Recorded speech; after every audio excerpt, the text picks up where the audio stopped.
Hey yo, what's good, Dolphin family? Welcome to not just the #1 podcast, but the #1 Dolphin show here at FIU. And the only Dolphin show here at FIU. All right. It's your boy, Esteban Big Guapo Rodriguez. I'm your boy, Alfredo, also known as the leader of Two and On. And it's your boy, Anthony, or Ant. We're still working on a nickname for him. Let me tell you, it's really great to be a Miami Dolphins fan right now. Coming off an incredible, crazy win. I mean, I know I was going through all of my emotions watching it. I mean, I was confused, I was angry, I was sad, depressed, excited, bawling tears of joy at the end.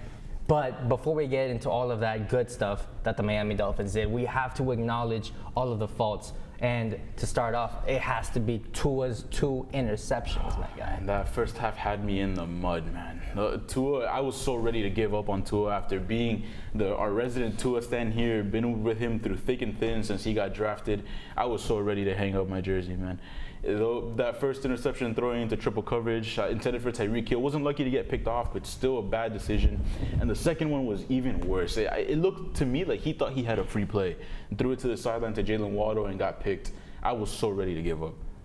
Yeah, Tua played horrible in the first half, and his numbers showed it. And just by watching, you could tell this was not his day.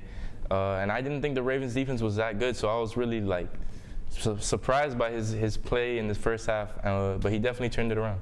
Yeah, man, looking at those 2 interceptions, it felt like, Tua's had so much pressure going into this season, trying to decide whether he gets to keep his job as first-string quarterback or not. And when he was playing the way he was playing in the first half was just like he was riding on nothing.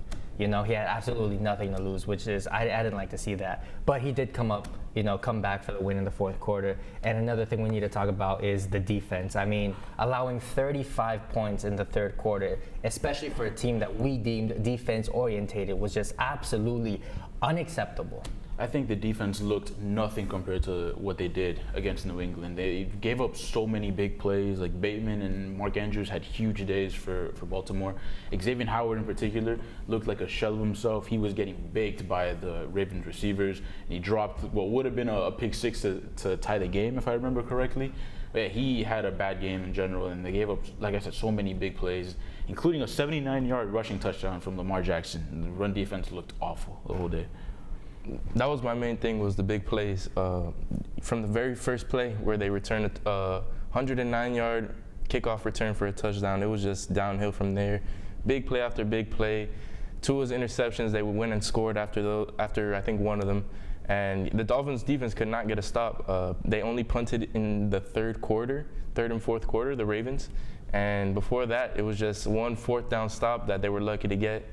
And the fumble on the goal line. But before that, Lamar Jackson was doing whatever he wanted. It was just drive, or short drive, but a long touchdown. It was ugly to see. I think I muted my TV after Lamar Jackson's 80-plus yard rush. I mean, that was just crazy to me. But I think out of all of Miami's faults, the absolute worst thing that the Miami Dolphins did, in my opinion, was Mike Gesicki's gritty. I mean, you can't be dancing like that on national broadcast television. I mean, I honestly thought they should have taken the points off of the board or penalty. No, you can, and I think you should dance awful, just like that. When you take the lead, though, not when you're down like 20. But otherwise, I would have loved him to do something like that when the Dolphins took the lead in the fourth quarter. That would have been hilarious to me. To me, he earned my respect only because of the catch. What happened after the catch is beyond me. But that catch was great. Yeah, and okay, so now that we've gotten all of Miami's faults and we've acknowledged that they were not perfect, we have to get on the Dolphins hype now. I mean, the Miami's fourth quarter was absolutely perfect.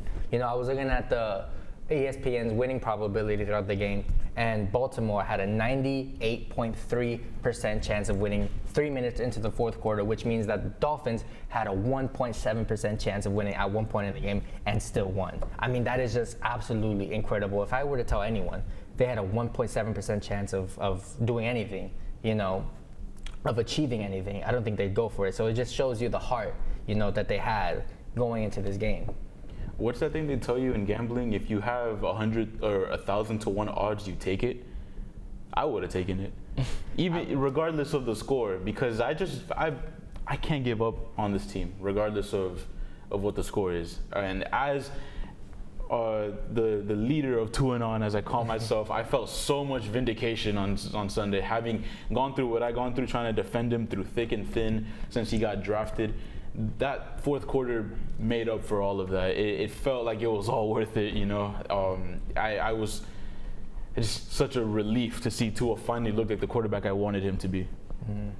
And, you know, Alfredo, as the Tua guy of this show, I know that I've dogged on him in the first couple of weeks. So I got a surprise for you. I have signed a Tua apology form, right? Basically saying that I cannot talk trash about Tua for the rest of the week, all right? This week alone. We still got to watch the next game. But, you know, I have signed it. You know, it is written in paper. You can fax it to your lawyer if you want. Here you go.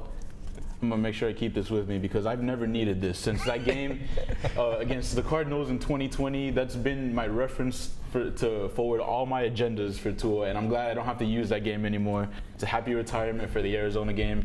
Now it's the Baltimore game that's going to be my reference, but hopefully he can give me another one on Sunday. Yeah. And, you know, another thing hold on,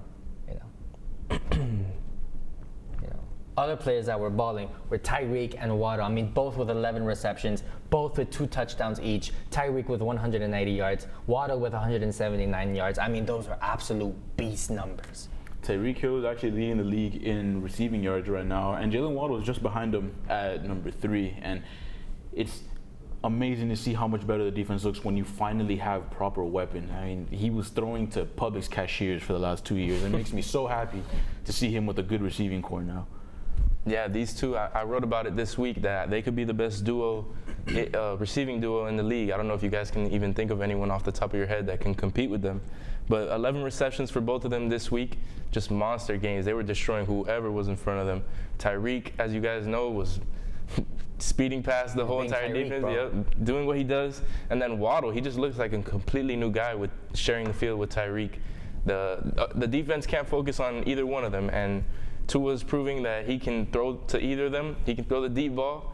Not the best, but he's getting it done. So it's good. These receiving numbers they're like he said, they're leading the league almost. I think Waddle's only second or third behind Tyreek. So great start to the season for both of them. Yeah. Go ahead. I was just gonna say that 2020 season when our pick fell out of the top 5. We were supposed to draft 3rd, and it fell to number 6. I was heartbroken because I was sold on Devontae Smith being our receiver for that year. And when we got Jalen Waddle, I was happy, but I wasn't thrilled like I would have been for Devontae Smith. And I can't stress enough how stupid I feel and how glad I am to be wrong again. I think we're all really glad. Yeah. You know, Jalen Waddle is the type of player that he is. But it's not just the players that are the cause of this success. It's also Mike McDaniel's coaching. I mean, he is such an inspirational coach and just changed the attitude of the team entirely. I mean, look what he had to say after the game. Hey, you guys keep proving me right. This is a special crew. And if that doesn't give you an example of what we mean by adversity as an opportunity, how great does this feel? And it felt like shit. Okay?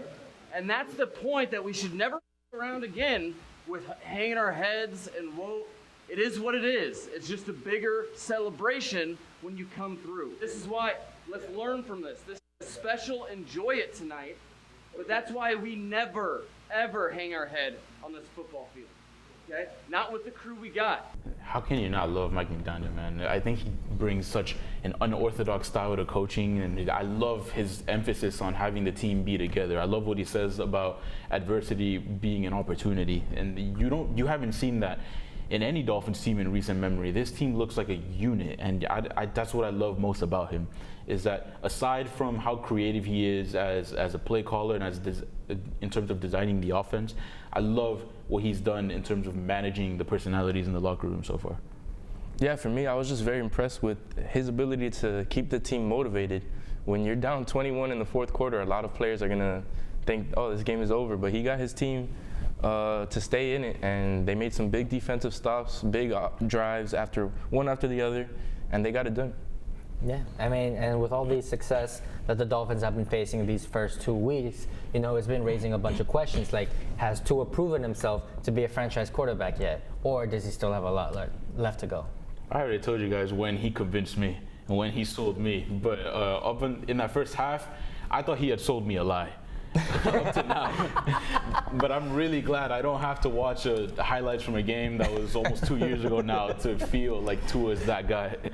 And I just want to say one last thing on Mike McDaniel. If it was Brian Flores, or as I like to refer to him, the linebacker coach for the Steelers now, that game would have been a 35-point loss, and Teddy Bridgewater would have been in halfway through the third quarter. So I'm just really glad we have Mike McDaniel as our head coach now. Well, yeah, getting back to Tua, I think this game was big for him, just going up against Lamar Jackson, who's a former MVP, someone who's already a veteran in this league that has proven. I think hasn't really shown it in the playoffs, but he's been in some big playoff games already young in his career. So Tua going up against him, I think this was like a big moment for him, being able to outperform him in a big game, a big win. Yeah, I mean, at least I think to the fans, he's already proven that he can be that franchise quarterback, but not, unfortunately, to the rest of the league, he's still mid, all right? And I think, all right, that especially after the Baltimore game, he has not only told, the Dolphin fandom that he is that guy, but now to the entire league, as a whole, that he is that guy for the Miami Dolphins.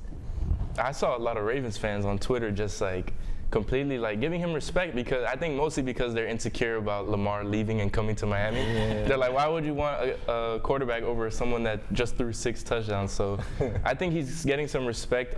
During the first half, people are already throwing out the bad takes. Tua's a horrible quarterback, all that stuff. But at the end of the game, he showed that he's like a real deal. I think the national media still isn't sold on him. I don't know if you guys saw what Colin Cowherd said, that he was basically saying, oh, congratulations to Tua for throwing to wide open receivers. And he threw to so many tight windows that game that I think just shows his elite accuracy that not many quarterbacks around the league have. I mean, Tyreek Hill called him the most accurate quarterback in the league for a reason, and he got torn up on social media for saying that. But I think he's starting to show the league that Tyreek Hill wasn't wrong in saying what he said. Yeah, I mean, the game-winning touchdown alone, that was an almost near impossible pass. Completion. I still don't know how he was able to come down with that. Yeah, that one and the Gesicki touchdown. And the Gesicki touchdown. He threw it to only where Gesicki can get it. And another question that is brought up is are the Dolphins a legit competitor in this league and in the division? I really want to believe they are. I've never seen a Dolphins team that has won the division. I mean, last time they won it, I was 7 years old. I really want to believe that the Dolphins are here for real. And this Sunday is going to be a big test of that, because we know the Bills are an automatic 2 losses. And when you see those 2 games on the schedule, you have to factor in those 2 losses when you predict the Dolphins are going to go 12-5. But that's going to be a huge test this week in terms of whether or not they're going to compete in the division. Yeah, I agree. I think the AFC East is going to be competitive this year. The Dolphins, through 2 games, have showed a lot to me. They've had a very dominant defensive game, a very dominant offensive game. I think this will be the biggest week to put it all together and go out and win against the Bills. I'm curious to see how they match up, because this is going to be the telltale sign to see where they stand within the AFC East. But even if they can't win the East, I think they will get a wild card spot this year, and I think they'll make a playoff run. Yeah, I mean, that's what I'm going to lead into. They're going to play the Bills next week, and I don't think the Dolphins, have what it takes to beat the Bills just yet. I mean, just last year, they were smoked twice, right? I'm still looking at, I'm still counting them, losing. I just want to make sure, it's not by as much this time. I just want to see, that is where I will see the improvement. I think, the Dolphins being competitive alone in the division is going to be a really good sign of progress for this team. So I do also just want to see them compete. But as of now, I'm going to say they are going to be competitive in the division. I think they might take it down to the end of the season. But I'm cautiously optimistic about it. I don't want to just put all my faith in the Dolphins, because at the end of the day, they have been the Dolphins my entire life. I mean, how many playoff games have the Dolphins played since you guys have been alive? 1? They've played 4 in my lifetime. He's old. So yeah, I don't want to put all my faith in the Dolphins, because it's the Dolphins, at the end of the day. Yeah, and let's start getting into predictions. I mean, I have the Dolphins losing 30-24. I do too. The Bills are still the Bills. Stephon Diggs is one of the best receivers in the league, and the run defense is good. And they haven't necessarily, our run game hasn't necessarily been that good all year. And, you know, Josh Allen is probably top 3 quarterback in the league. So I really want to be wrong again, because I'm choosing the Dolphins to lose again. I'm going to say 24-17, and I really hope I'm wrong. And usually when I say something's going to happen, it doesn't happen. It's the way my luck goes. So hopefully it'll happen again. Yeah, but when I know, I know. I've been saying the Dolphins have been going to win these past 2 games. You have been right both weeks. I've been right. Well, I've been right both weeks as well. And this week I'm going with the Dolphins win. I'm going to be the only one to be on this side of the... We need to have an optimist. Yep. I think that the Bills showed a lot last week with their huge win over our boy Tannehill. But I think we can compete. I'm telling you, the defense is going to play a lot better this week. Xavier Howard needs to have a big game against Stephon Diggs. Javon Holland needs to be helping out. But I think it's going to be a close game. I do think it'll be high scoring. I'm going 35-31. And yeah, I just think that although they do have a good secondary, they do have a good defense as a whole. They have Tre'Davious White, Von Miller, Tremaine Edmonds. They have a bunch of big names on that defense. I think our offense is just so high powered. And I think Mike McDaniel is going to be like coming up with some incredible things. He has to be creative in this game because this is going to be a big test. Yeah. I'm not worried about that at all. Mike McDaniel is one of the smartest coaches in the league, in my opinion. So I'm not worried. The only concern I do have is that Tua balled. The receivers looked great last weekend, but they were playing against a depleted Ravens defense. And like you said, the Bills have an incredible secondary. So I really want to see how the offense is going to look against that secondary when they have a full-strength secondary at least. Yeah. And well, that's about it. To end the show, we are going to look over at some of the many records that have been broken last week's game. Can I use your glasses, Alfredo? All right, let me see this. All right. Damn, you are blind. All right. I can't see a thing right now, bro. All right. Tua is the second youngest player since 1950 to throw for at least 450 yards and 6 touchdowns in a game, behind only Patrick Mahomes. Tua's 4 passing touchdowns in the fourth quarter are the most in the team history and the most by an NFL quarterback in any quarter since Mahomes. Tua is also the first Dolphin to throw 6 touchdowns in a single game since Dan Marino. Since 2011, teams entering the fourth quarter down by 21 and more points have lost 0 to 710. All right, now it's 710. And you know, on the other side, Lamar Jackson, he is the only quarterback to have both 70-plus yard touchdown, rushing and passing. And that's not even like the top 5, record that has been broken in that game. So that just goes to show how insane last Sunday was for the Dolphins and the Ravens. Can I get my glasses back, bro? Yeah, sure, bro. That's all we have for this week. All right. Thank you guys so much for watching and for listening. I've had fun. It's your boy, Big Guapo. It's your boy, Alfredo, also known as Leader 2 and On. And it's your boy, Ant. We'll have a new nickname for him, too.